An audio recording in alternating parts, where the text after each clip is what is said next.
প্রিয় ছাত্রছাত্রীরা, আজকে আমি নিয়ে এসেছি নবম শ্রেণীর অর্থাৎ ক্লাস 9-এর দ্বিতীয় অভিক্ষা মূল্যায়নের অর্থাৎ সেকেন্ড সামেটিভ টেস্টের একটি অধ্যায় বা চ্যাপ্টার, যার নাম পদার্থ গঠন ও ধর্ম। এই চ্যাপ্টার একটু বড় চ্যাপ্টার। তোমরা পার্ট অনুযায়ী আমার ক্লাস অনুযায়ী ফলো করলে আশা রাখছি কোনো অসুবিধা হবে না। তবে যখন যে ক্লাসটা করব তখনই বই নিয়ে আমার এই ক্লাস চলতে চলতে বইটা পাশে রাখবে এবং তার সঙ্গে কোনগুলো আলোচনা হচ্ছে এগুলো বইতে দাগ দেবে। আশা রাখছি কোনো অসুবিধা হবে না। যদি কোনো অসুবিধা হয় তাহলে আমাকে কমেন্ট বক্সে যোগাযোগ করো। আমার এই চ্যানেলের যে কমেন্ট বক্স আছে সেই কমেন্ট করবে, আমি সেখানে অ্যান্সার দেব। ঠিক আছে? তাহলে এখন আমি শুরু করছি। প্রথমেই বলি, এই চ্যাপ্টারের নাম যেটা পদার্থ, এর গঠন ও ধর্ম। অর্থাৎ আমি যদি বলি যে কোনো ম্যাটার, যেটাকে আমরা পদার্থ বলি, তার স্ট্রাকচার অ্যান্ড প্রপার্টি নিয়ে আমরা আলোচনা করব। প্রথমেই আসছি প্রবাহী কাকে বলে, অর্থাৎ ফ্লুইড ব্যাপারটা কি। একদম সহজভাবে নামের মধ্যেই আছে, যা প্রবাহিত হয় নিজে নিজে মানে কোনো একটা প্রভাব অবশ্যই থাকে, তো অর্থাৎ যা প্রবাহিত হয় তাকেই বলবো প্রবাহী বা ফ্লুইড। সাধারণভাবে যে কোনো গ্যাসীয় পদার্থ এবং তরল পদার্থকে আমরা কিন্তু প্রবাহী বলবো, অর্থাৎ লিকুইড এবং গ্যাস টোটালটা মিলে হলো একসঙ্গে একটা ফ্লুইড।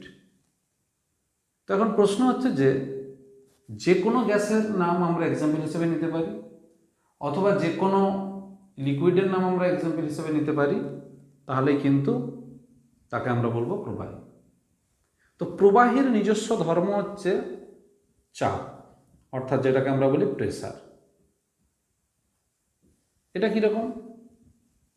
সবসময় চাপ হবে কোনো একটা তলের প্রতি একক ক্ষেত্রফলে লম্বভাবে প্রযুক্ত বল। অর্থাৎ আমরা প্রবাহীর যে কোনো একটা অংশ নেব, সেই অংশে একটা তল কল্পনা করব, সেই তলের ক্ষেত্রফল জানতে হবে। ওই তলের উপর লম্বভাবে যে পরিমাণ বল ক্রিয়াশীল হয় তাকেই বলবো আমরা চাপ বা প্রেসার, অর্থাৎ P সমান F/A। তাহলে এখান থেকে কিন্তু F for area, F for pressure. তো এখান থেকে কিন্তু আমরা একক তৈরি করে নিতে পারি। এসআইতে হবে নিউটন পার মিটার স্কোয়ার, সিজিএসে হবে ডাইন পার সেমি স্কোয়ার, আর এফপিএসে হবে পাউন্ডাল পার ফুট স্কোয়ার। একক। মাত্রা যদি বলি, অর্থাৎ ইউনিট হলো, এবার আমরা ডাইমেনশনে আসছি মাত্রাতে। মাত্রা হবে বল বাই ক্ষেত্রফল। বলের জন্য হবে ml T⁻², নিচে হবে L², হিসাব করলে হয় mL⁻⁻1 T⁻²। তাহলে একক, মাত্রা, রাশিমালা, সংখ্যাটা আলোচনা করলাম। এবার আসছে ঘাত। মুছে দিচ্ছি চাপ থেকে। এরপর আসছে আমরা ঘাত। ঘাত এর ইংলিশ হচ্ছে থ্রাস্ট। এটা কিরকম না, এই যে এতক্ষণ আমরা আলোচনা করলাম যে কোনো একটা ফ্লুইড বা প্রবাহী, তার মধ্যে থাকা যে কোনো বিন্দুতে একক ক্ষেত্রফল কল্পনা করলে যে বল, তাকে আমরা বলছিলাম চাপ। এখন এই চাপ ফ্লুইডের মধ্যে বিভিন্ন অংশে সমান হয়।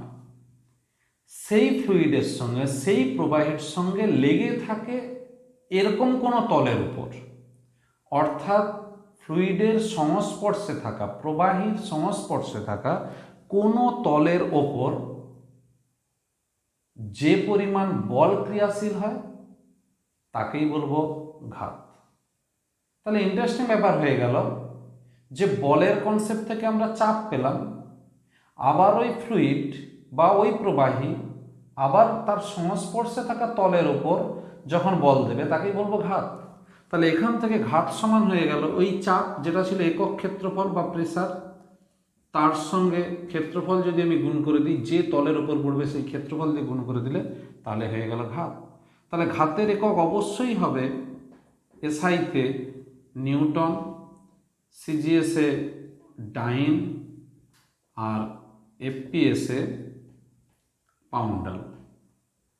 এটা অবশ্যই হলো। আর মাত্রা বা ডাইমেনশন হবে M L T to the power minus two. এটা বল সমান ভর ইন্টু ত্বরণ, এই কনসেপ্ট থেকে এসছে। তাহলে চাপ হলো, ঘাত হলো। তাহলে এখান থেকে আমরা বলতেই পারি যে চাপ হলো কারণ, ঘাত হলো তার ফল। অর্থাৎ চাপ থাকলেই আমরা ঘাত পাবো, সেই চাপের সঙ্গে ক্ষেত্রফল গুণ করে দিলে আমরা ঘাত পেয়ে যাব। আরও একটা কনসেপ্ট, বল থেকে এলো চাপ, চাপ থেকে এলো ঘাত, কিন্তু বল এবং ঘাতের একক দুটোরই একই। তাহলে এখন প্রশ্ন উঠে আসবে যে বল এবং ঘাত কি একই? না। আমরা যখন বাইরে থেকে কোনো একটা তলের উপর বল প্রয়োগ করব, অর্থাৎ আমরা একটা প্রভাব দেব, তখন সেটাকে বলবো বল। এটা আমি কোনো একটা তরলের উপর দিতে পারি বা কোনো গ্যাসীয় পদার্থের উপর প্রয়োগ করতে পারি। যখন ওই গ্যাস বা ওই তরল অন্য একটা তলে, তার সঙ্গে লেগে থাকা অন্য একটা তলের উপর লম্বভাবে বল দেবে, তখন সেটাকে বলবো ঘাত। অর্থাৎ তরল বা গ্যাস অর্থাৎ প্রবাহী যখন এক কথায় বলটা প্রয়োগ করছে সেটাকে আমরা ঘাত বলছি। এইটুকু তফাৎ, বাকি একক মাত্রার দিক থেকে কিন্তু একই, শুধুমাত্র কনসেপ্টের দিক। তাহলে এখন প্রশ্ন এলো যে যদি ক্ষেত্রফল কম হয় তাহলে চাপটা বেশি হবে। সেই কনসেপ্ট কিন্তু আমরা আমাদের ব্যবহারিক জীবনে অনেক ক্ষেত্রেই পাই। যেমন আমি উদাহরণ দিলে বুঝতে পারবে যে আমরা যখন কোনো কিছু কাটাকাটি করি তখন আমরা ছুরি ব্যবহার করি, এবং ছুরির যে দিকটা ধারালো থাকে সেই দিকটা দিয়ে আমরা কাটি। কেন না, ধারালো অংশের ক্ষেত্রফলটা কম হওয়ায় আমরা যে বলটা দিই সেই বলের জন্য চাপের পরিমাণটা বেড়ে যায়। এই কারণে ছুরির ধারালো দিকটা দিয়ে কাটতে হয়। আবার একটা সাধারণ একটা উদাহরণ বলি, যদি আমরা একটা আলপিনের উপর হাত রাখি তাহলে কিন্তু আমাদের হাতে খুব জোর একটা আঘাত লাগে, কিন্তু অনেকগুলো আলপিন যদি রাখা থাকে একদম গায়ে গায়ে গায়ে গায়ে, একদম আলপিনের যদি একটা বিছানা তৈরি করে ফেলি খাড়াভাবে রাখা, তার উপর হাত রাখলে কিন্তু অতটা চাপ মনে হয় না। আবার আমরা যখন কোনো উঁচু নিচু জায়গার উপর দিয়ে হেঁটে হেঁটে যাই, মানে সেখানে হচ্ছে যে কোনো একটা রাস্তাঘাটটা যদি খুব উঁচু, যেমন স্টোন চিপ বা কোনো উঁচু নিচু পাথর উঠে আছে মাটিতে, এরকম যদি জায়গাতে আমরা হেঁটে যাই আমাদের পায়ে খুব আঘাত হয়। অথচ আমরা সমতল মাটি দিয়ে যখন যাই তখন খুব একটা আঘাত লাগে না। তার কারণ একটাই, সমতল মাটিতে আমাদের উঁচু নিচু জায়গাটা নেই বললেই চলে, ফলে পা অনেকটা জায়গা জুড়ে আমরা ফেলতে পারি, ফলে ক্ষেত্রফলটা বেড়ে যায়, চাপের পরিমাণটা কমে যায়।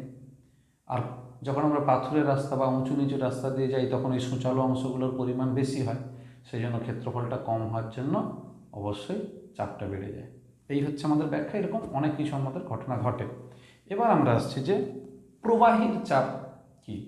প্রবাহীর চাপ ওই একটাই, প্রবাহীর যে কোনো বিন্দুতে প্রতি একক ক্ষেত্রফলে বা ওই বিন্দুর চারিপাশে প্রতি একক ক্ষেত্রফলে লম্বভাবে যে প্রযুক্ত বল, বাকি কনসেপ্টটা একই। এবার আসছি তরলের মধ্যে কোনো বিন্দুতে চাপের যে রাশিমালা সেটা প্রমাণ। তরলের কোনো বিন্দুতে চাপ, এটা রাশিমালা। অর্থাৎ আমরা এক্সপ্রেশন প্রুভ করতে যাচ্ছি যে লিকুইডের কোনো একটা পয়েন্টে প্রেসারের এক্সপ্রেশন কি হয়।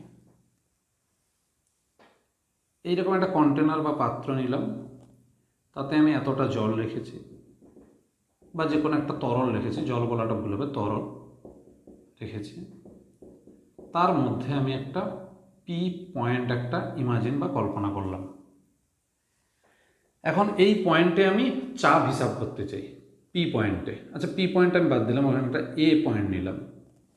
এই বিন্দুতে আমি চাপটা হিসাব করতে চাই।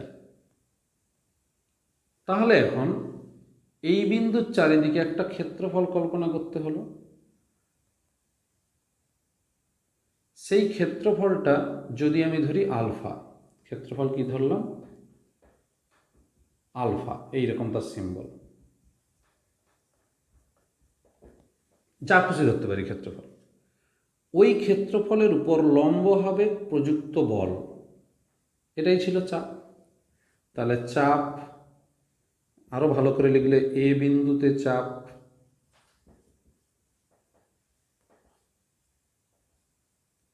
পি সমান আলফা ক্ষেত্রফলের উপর লম্বভাবে বল, অর্থাৎ আলফা এরিয়ার উপর আমরা পারপেন্ডিকুলারলি বা নর্মালি কোনো ফোর্স অ্যাপ্লাই করব কতটা, সেটাই বাই তার এরিয়া অর্থাৎ আলফা দিয়ে ভাগ হবে। তাহলে এই বলের এক্সপ্রেশন তাহলে কি হবে না, বলের এক্সপ্রেশন হলো ভর ইন্টু জি।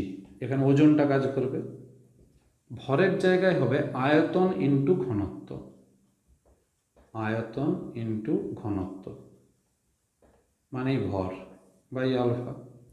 আয়তনের জায়গায় হবে এই উচ্চতা কতটা, এটাকে আমি এইচ ধরলাম, তাহলে এইচ গুণিত আলফা। তাহলে কেননা এটা একটা চোঙের মতো দেখতে, চোঙের আয়তনের সূত্র ছিল পাই আর স্কোয়ার এইচ, অর্থাৎ ভূমির ক্ষেত্রফল ইন্টু উচ্চতা। তাহলে ভূমির ক্ষেত্রফল আলফা, তার সঙ্গে উচ্চতা গুণ করা হয়েছে। এবার ঘনত্ব ডি, ডেনসিটি ঘনত্ব, তাকে ভাগ করছি আলফা দিয়ে, আলফাটা কেটে গেল, এসে গেল এইচ ডি জি। অতএব চাপ পি ইজিক্যাল টু তরলের গভীরতা, যেটা আমরা এইচ ধরেছি, ইন্টু তরলের ঘনত্ব ইন্টু অভিকর্ষজ ত্বরণ। অর্থাৎ এই তিনটে কোয়ান্টিটি বা রাশির ওপর নির্ভর করে চাপের মান, বা তিনটে রাশির গুণফলের উপর চাপের মানটা নির্ভর করে। তাহলে আমরা এই ফর্মুলাটা কিন্তু আমাদেরকে মনে রাখতে হবে অতি অবশ্যই, কারণ ভবিষ্যৎ জীবনে অনেক জায়গাতে কাজে লাগবে এবং তোমাদের ক্লাসে অঙ্কও আসে। তাহলে এই ফর্মুলাটা আমরা মনে রাখবো যে তরলের কোনো বিন্দুতে চাপ হবে ওই বিন্দু পর্যন্ত উপরিতল থেকে তরলের গভীরতা, তরলের ঘনত্ব আর অভিকর্ষ ত্বরণ, এই তিনটের গুণফলের সঙ্গে সমান। এবার এই তিনটে গুণফলের থেকে আমরা কিন্তু চাপের পরিমাপটা পাবো। এছাড়াও তরলের মধ্যে কোনো বিন্দুতে, যেমন এখানে এই বিন্দু ধরেছিলাম, চাপের আর কি কি বৈশিষ্ট্য পাই সেগুলো এবার আমরা জানব।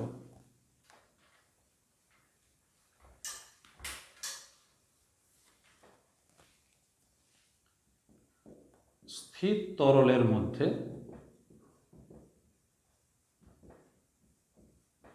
কোনো বিন্দুতে চাপের বৈশিষ্ট্য।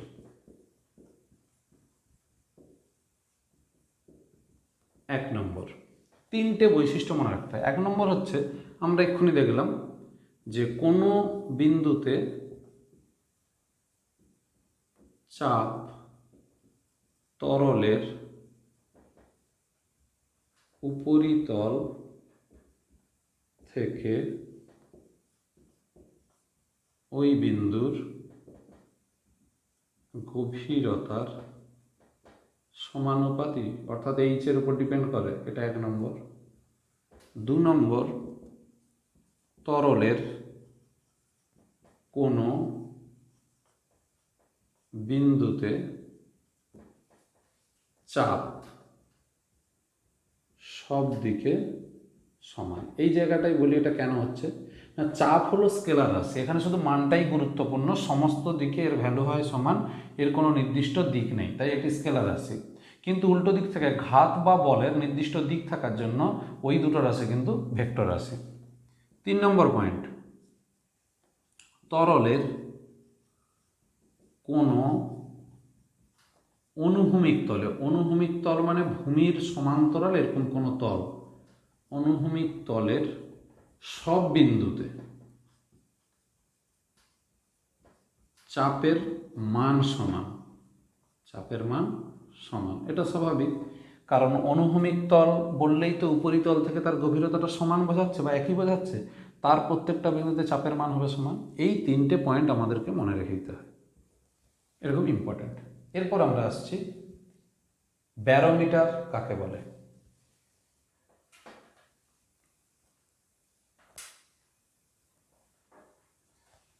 একদম সাধারণভাবে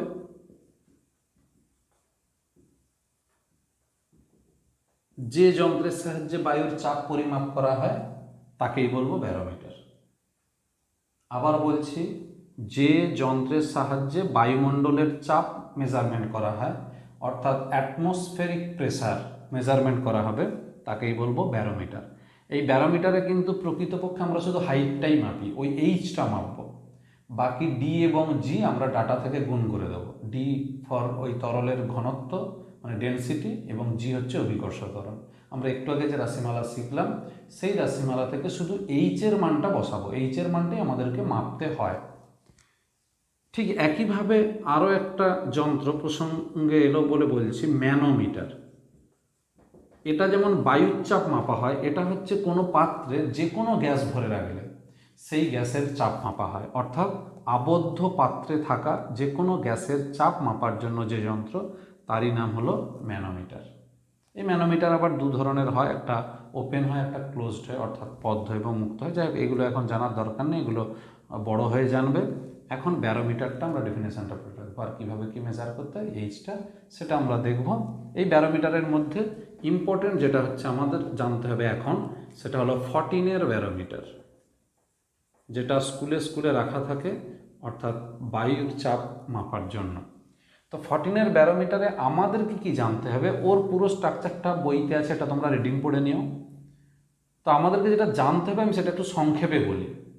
কি ব্যাপারটা না, আমাদের আসলে ওই যে 14-এর ব্যারোমিটারে একটা 1 মিটার দৈর্ঘ্যের একটা নল আছে, যার কিছুটা আমরা দেখতে পাই, বাকিটা আমরা পাই না।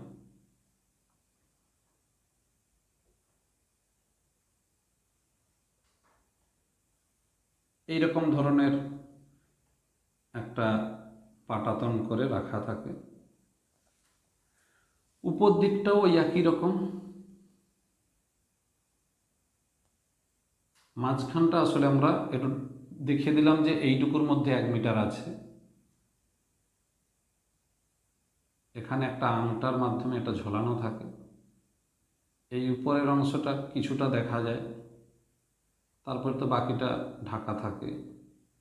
এই জায়গাটাতেই আমরা আসলে রিডিংটা দেখি, এই জায়গাটাতে এরকম স্কেলের দাগ কাটা থাকে, আর এই পারদের তলটা এরকম উত্তল হয়ে থাকে।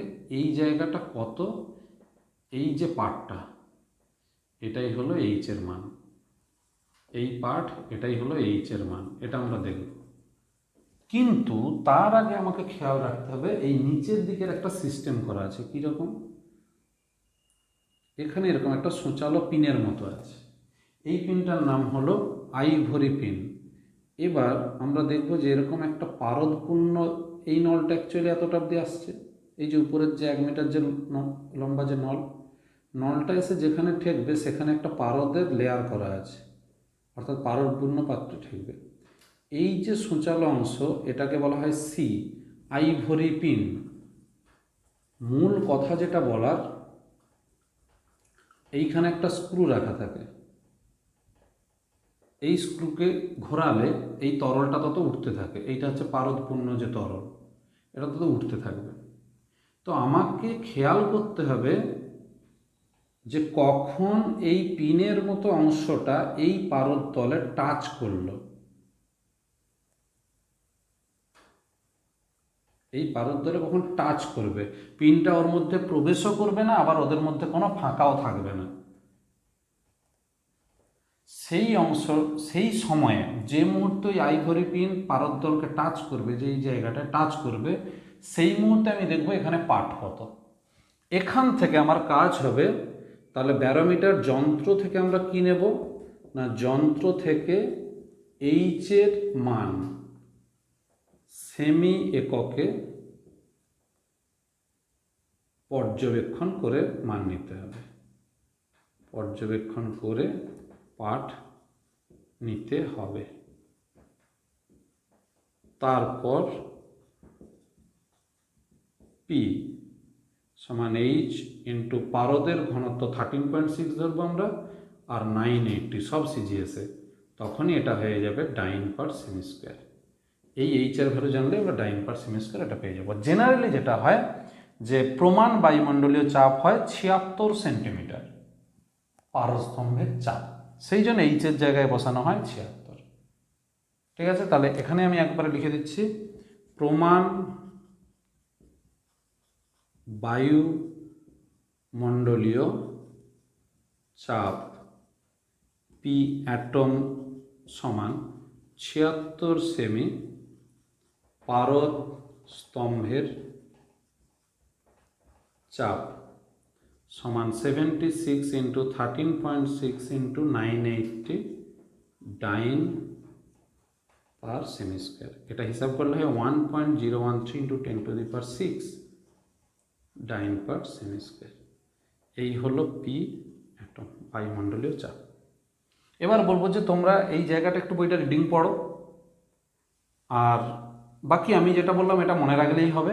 আসল কথা এটা অঙ্ক আসবে, আর প্র্যাকটিক্যালের জন্য বা নিজেদের কনসেপ্টের জন্য আমি বলবো যেন তোমরা পার্টটা নিতে পারো। শুধু খেয়াল রাখবে, লক্ষ্য করতে হবে আমাকে এটাই, কিন্তু তার আগে যেন এই পিনটা এই পারদকে টাচ করেছে কিনা, শুধুমাত্র স্পর্শ করেছে কিনা আমরা দেখে নেব, ব্যাস।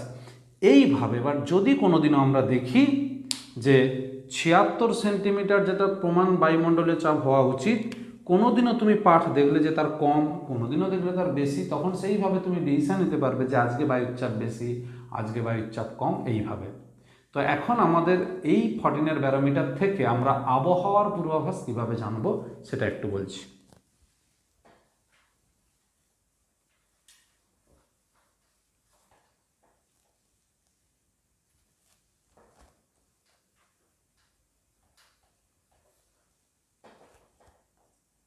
ব্যারোমিটার থেকে আবহাওয়ার পূর্বাভাস 1 নম্বর পয়েন্ট। আমরা এখন ধরে নিচ্ছি যে বায়ুমণ্ডলের চাপ ক্রমশ বাড়ছে, তাহলে সেটা বুঝবো কি করে? অর্থাৎ যদি আমরা দেখি যে ব্যারোমিটার পাঠ ধীরে ধীরে বাড়ছে, তাহলে বুঝবো যে বায়ুর চাপ বাড়ছে, অর্থাৎ আমাদের এখানে তখন জলীয় বাষ্পের পরিমাণ কমতে থাকছে। অর্থাৎ যদি এখানে মেঘলা পরিবেশ থাকে বা বৃষ্টির পরিবেশ থাকে, তাহলে আমরা বুঝবো যে ধীরে ধীরে পরিষ্কার হচ্ছে। 2 নম্বরে যদি দেখি যে হঠাৎ করে এই যে পারস্তম্ভটা উপরের দিকে উঠে যাচ্ছে ব্যারোমিটারে হঠাৎ করে, তখন আমরা বুঝবো খুব তাড়াতাড়ির মধ্যে আমাদের মেঘলা আকাশটা পরিষ্কার হয়ে যাবে। অর্থাৎ বেশ কিছুদিন ধরে হয়তো নিম্নচাপ চলছিল, খুব বৃষ্টি কালো মেঘ করেছিল, তো আমরা এবার বুঝবো যে তাহলে কিন্তু এবার পরিষ্কার হবে। এইগুলো কিন্তু এই যে আগে থেকে একটা ধারণা করা হয় ব্যারোমিটারের পাঠ দেখি। 3 নম্বর যদি দেখি যে ধীরে ধীরে কমছে, তখন বুঝতে হবে বায়ুর চাপ কমছে, অর্থাৎ আমাদের পরিবেশে জলীয় বাষ্পের পরিমাণ বাড়ছে, অর্থাৎ নিম্নচাপ আসতে পারে, কিন্তু সেটা খুব স্লো মোশনে, ধীর গতিতে, হয়তো ধীরে ধীরে মেঘটা হবে, ধীরে ধীরে বৃষ্টি নেমে আসবে, এইরকম ব্যাপারটা।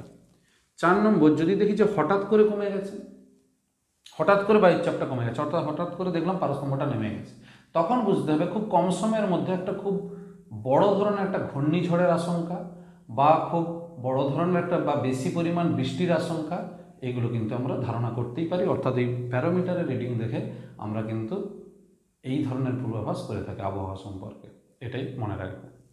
এবার আমরা আসছি, যতদূর আলোচনা হলো এখান থেকে আমরা 2-1টা অঙ্ক দিতে পারি। যেমন আমি একটা এখন অঙ্ক দিচ্ছি, তোমরা এটা বাড়িতে করবে, আমাকে কমেন্ট বক্সে জানিও। যেমন এই অঙ্কটা দিলাম যে কোনো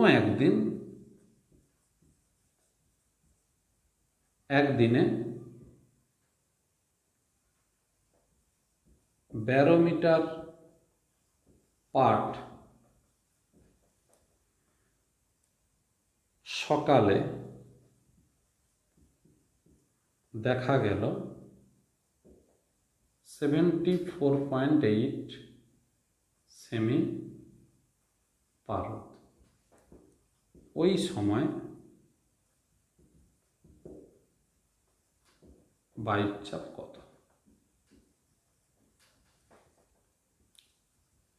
অর্থাৎ 1 day in the morning the barometer shows the reading 74.8 semi Hg at that time determine the atmospheric pressure। এই অঙ্কটা আমরা একবার প্র্যাকটিস করে দেখতে পারি নিজে নিজে, কত ভ্যালু হলো আমাকে জানাতে পারো। এই হলো। এরপর আমরা আসছি সাইফন।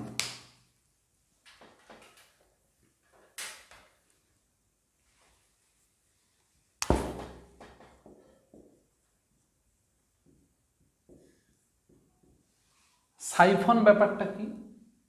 এটা একটা ইংলিশ নাম, যদিও আমরা এই নাম না জেনে অনেক কিছু কাজ করে ফেলেছি বা অনেক কিছু কিন্তু দেখেছি। কীরকম?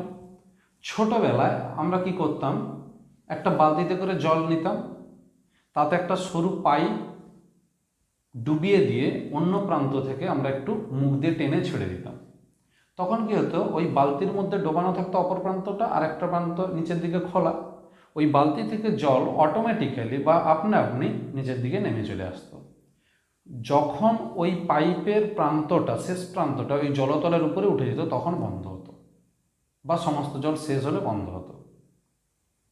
জাস্ট এইরকমই ঘটনা আমরা দেখে থাকি যখন আমরা যখন কেরোসিন তেল ডিলারের কাছে তেল নিতে যাই, তখন ওনাকে দেখি যে একটা বড় পিপে বা ড্রাম থেকে ছোট ছোট ড্রামে যখন কেরোসিন তেল স্থানান্তর করে, একটা লম্বা পাইপ নিয়ে সেটা এরকম হাতে করে চেপে বারবার ওঠানামা করে, যখন ওই বড় যে পিপেটা রাখা থাকে উপরের দিকে, সেখান থেকে যখন নিচের দিকে পাইপটাকে টেনে দেয়, তখন ওই তেল অটোমেটিক্যালি ছোট পাত্রে চলে আসে।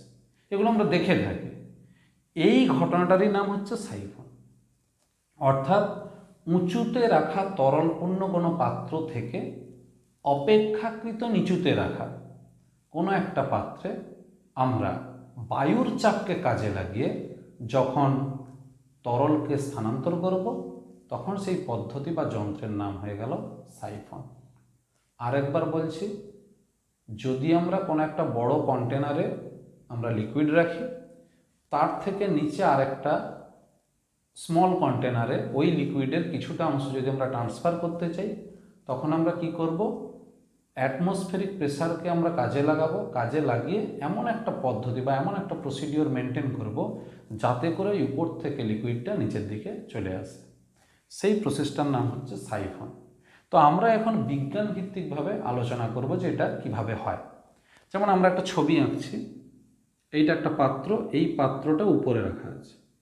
তো এখান থেকে আমাকে লিকুইডকে স্থানান্তর করতে হবে কোথায়? এই রকম একটা পাত্রে। তো এটা করার একটাই শর্ত হচ্ছে, যে পাইপটা দিয়ে আমি স্থানান্তর করব, সেই পাইপটার একটা ছোট মুখ থাকতে হবে, মানে একটা ছোট বাহু থাকতে হবে, আর একটা বড় বাহু থাকতে হবে। এটা হচ্ছে তার শর্ত। ছোট বাহুটা উপরের দিকে থাকতে হবে আর বড় বাহুটা নিচের দিকে। এই নলটাতে যেন আমি অবশ্যই লিকুইডটা ভরে রাখি। তাহলে আমি ধরলাম এই যে লিকুইডটাতে পুরোটাতে লিকুইড ভর্তি আছে, আর এটাতে আমার জল থাকতেও পারে, নাও পারে, এটাতে কিন্তু জল থাকতে হবে। এই তাহলে এখন আমার কাছে যে অনুভূমিক তলটা বা হরাইজন্টাল লেভেল, সেটা হচ্ছে এটা। তার দুটো পয়েন্ট ধরছি, একটাকে ধরছি এ, একটা ধরছি বি। এইটার দৈর্ঘ্য হচ্ছে H1, এটার দৈর্ঘ্য হলো H2। তাহলে আমরা পরিষ্কার দেখতে পাচ্ছি যে H2 গ্রেটার দেন H1। এটা লম্বা, এটা ছোট। এখন বায়ু সব জায়গাতে চাপ দিচ্ছে, বায়ু তখন এইটার উপর চাপ দেয়, এই তরলটার উপর। সেই চাপ তরলের মধ্য দিয়ে স্থানান্তরিত হয়ে উপরের দিকে উঠতে থাকে। তাহলে বায়ুর চাপটা থাকবে উপরের দিক, অর্থাৎ এই পথটা হলো বায়ুর চাপ। এটা আমি লিখে দিচ্ছি পি অ্যাটম। কিন্তু এই লিকুইড লেভেলের জন্য যে প্রেসার, সেটা থাকবে নিচের দিক। তাহলে এটা তো বায়ুর চাপ উপরের দিক। তাহলে পি অ্যাটমিক যেটা লিখলাম, বা পি অ্যাটমসফেয়ার, অর্থাৎ বায়ুর চাপটা আমরা কাজ করাচ্ছি কোন দিকে? এই বাহুর মধ্য দিয়ে উপরের দিকে। সেই জন্য এ বিন্দুতে চাপ পি এ, তাহলে বায়ুর চাপটা উপরের দিকে, পি এটিএম অর্থাৎ পি অ্যাটমসফেরিক প্রেসার। আর নিচের দিকে আছে H1 রোজি, আমরা যেটা থিওরিতে পড়েছি, বা H1 ডিজি লিকুইডটা ডেনসিটি জি। একইভাবে ডি, একইভাবে বি বিন্দুতে চাপ পিবি, বায়ুমণ্ডলীয় চাপ এখানেও কাজ করবে, মাইনাস দিয়ে H2DG। আরেকবার বললাম কেন মাইনাস হচ্ছে, বায়ুমণ্ডলীয় চাপ তো সব দিকে কাজ করে, এখানেও তরলের মধ্য দিয়ে উপরের দিকে কাজ করছে, আর তরল স্তম্ভের চাপটা নিচের দিকে কাজ করছে। যেহেতু H2 গ্রেটার দেন H1, তাই বিয়োগফলটা এই ক্ষেত্রে বেশি হবে, এই ক্ষেত্রে কম হবে, PA গ্রেটার দেন PB। তাহলে এ বিন্দু থেকে বি বিন্দুতে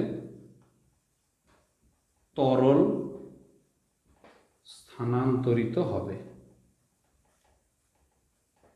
অর্থাৎ প্রবাহটা চলবে। যখন এইখানে হাওয়া প্রবেশ করে যাবে, অর্থাৎ এই এই এই লেভেলটা যখন নিচে চলে যাবে তখনই বন্ধ হয়ে যাবে। হাওয়া প্রবেশ করে গেলে এই বিয়োগফলটা হয়ে যাবে 0।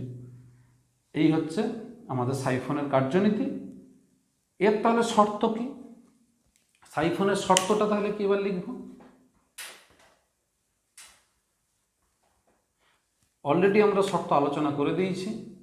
প্রথম হচ্ছে যে বায়ুমণ্ডলের উপস্থিতি থাকতে হবে, অর্থাৎ বায়ুর চাপ থাকতে হবে।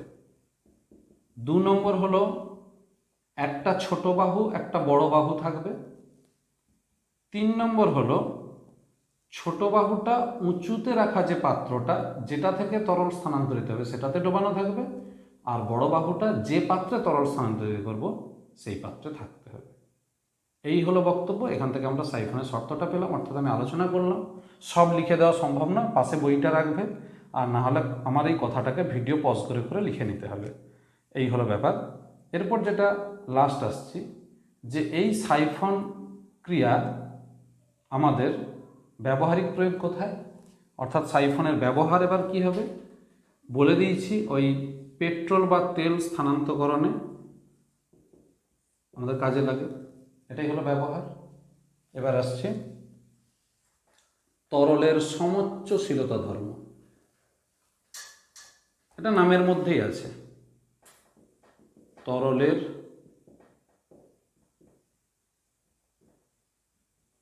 সমোচ্চশীলতা ধর্ম। অর্থাৎ এটা লিকুইডের এমন একটা প্রপার্টি বা তরলের এমন একটা ধর্ম যার দ্বারা ওই তরলের উপরিতল বা স্থির তরলের উপরিতল সবসময় একই অনুভূমিক তলে থাকতে চায়। অর্থাৎ আমরা যেটা সোজাভাবে বলি, জল সবসময় উপর থেকে নিচের দিকে গড়িয়ে পড়ে। এটা কেন পড়ছে নিচের দিকে?